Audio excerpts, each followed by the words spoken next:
पूरी जानकारी के लिए वीडियो को लास्ट तक देखें। इसमें आपको ये बताया गया है कि पेपर को कैसे आप सॉल्व करेंगे और उसमें क्या क्या आपको लेके जाना है, सारी डिटेल्स इसमें वीडियो में दी गई है। Hello friend, this is Harshita and welcome to my channel Harshita Pandey. आज का हमारा टॉपिक है कि 31 को एग्जाम है आपका सीटेट का, तो उसके लिए आप सभी को बेस्ट ऑफ लक। और आज हमारा टॉपिक है कि हम सीटेट का एग्जाम अगर पहली बार देने जा रहे हैं तो ऐसी कौन सी गलतियां ना करें जिससे हमारे पेपर के क्वेश्चन छूट जाए।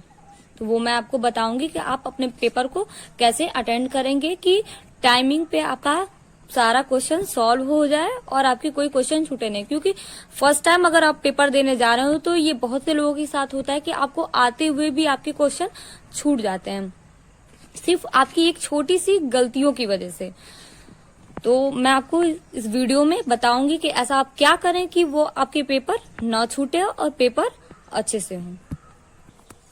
पहले तो आपको मैं ये बता दूं कि आप सीटेट का एग्जाम देने जाएंगे तो आपको 5 सब्जेक्ट को डील करना होगा। कितने सब्जेक्ट को डील करना होगा? 5 सब्जेक्ट।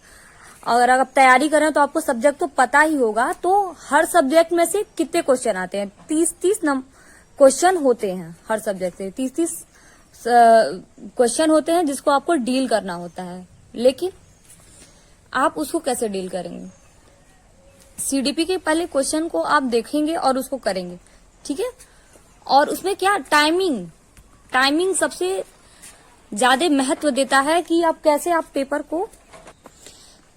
अपने पेपर को करें कि टाइम पे सारे क्वेश्चन को डील कर पाए। ये आज हम समझेंगे। तो सीडीपी पे आप कितने क्वेश्चन है? 30 क्वेश्चन है, उसको डील करेंगे। सबसे ज्यादा टाइम कहाँ लगता है?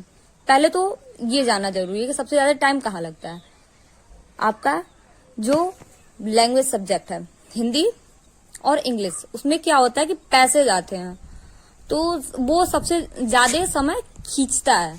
तो आप क्या करेंगे, सारे पेपर में क्या होता है, पैथोलॉजी होता है। हिंदी का पैथोलॉजी और इंग्लिश की पैथोलॉजी को पहले आप सॉल्व कर लेंगे, वो 15 नंबर का आपका होगा।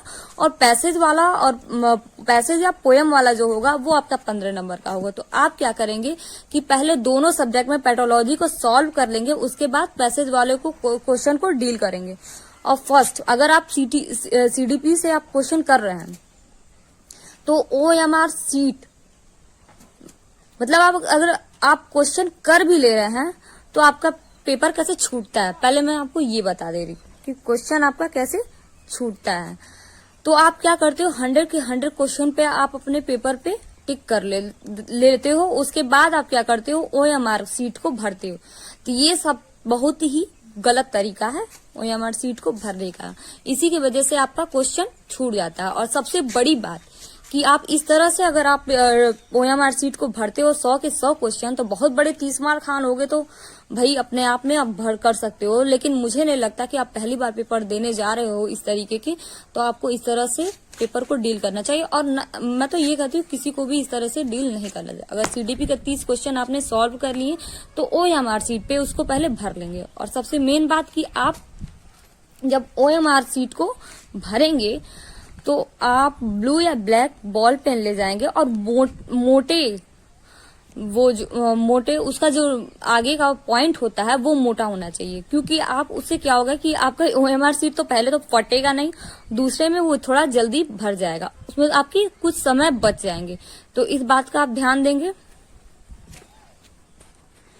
जैसा कि मैंने बताया आपको कि आप 30 क्वेश्चन अगर आप डील कर चुके हैं तो 30 क्वेश्चन को आप OMR सीट पे भर देंगे। फिर आप नेक्स्ट सब्जेक्ट पे जाएंगे और उसमें भी जब आप सॉल्व कर लिए तो अगर लैंग्वेज पे जा रहे हैं, इंग्लिश लैंग्वेज या हिंदी लैंग्वेज पे, तो आप पहले क्या करोगे कि 15 नंबर की पैथोलॉजी को सॉल्व कर लोगे। और उसके बाद आप पैसेज को देखोगे और बहुत ज्यादा डीपली उस पैसेज को पढ़ना नहीं है। मतलब कि बहुत ज्यादा समय नहीं देना है कि हाँ पूरा समय वो पैसेज पढ़ने में ही खा गए, बाकी आपके मैथ है और इन्वायरमेंट है उसमें भी आपको समय देना है। तो उसके लिए आप क्या करोगे कि उसको बहुत ज्यादा डीपली नहीं पढ़ोगे और बहुत ज्यादा समय नहीं दोगे। पहले उसको जल्दी जल्दी उसको देख के एक बार रीड करोगे और उसको उसके अकॉर्डिंग कर लोगे। और एक चीज, जिसका मैथ वीक होगा तो बहुत ज्यादा घबराने की जरूरत नहीं है, उसमें भी 15 नंबर का पैथोलॉजी आएगा। ये नहीं कि आप पूरा छोड़ दोगे, पूरा छोड़ के पेपर आओगे तो 30 नंबर का आप छोड़ दोगे तो पाओगे क्या। तो कम से कम अगर मैथ आपका लूज है तो आप क्या करोगे कि 15 नंबर का पैथोलॉजी है उसके प्रैक्टिस कर लोगे, कम से कम वो कर लोगे। और इसमें बिल्कुल भी माइनस मार्किंग नहीं होता है, तो इसलिए आप कोई भी क्वेश्चन छोड़ के नहीं आओगे। अगर आप मैथ बिल्कुल नहीं कर पा रहे हो तो आप उसमें 15 नंबर का क्वेश्चन तो आप सॉल्व करोगे और उसमें भी देख लोगे, अगर आप कर पा रहे हो तो ठीक है, नहीं तो क्वेश्चन आपको बिल्कुल नहीं छोड़ना है।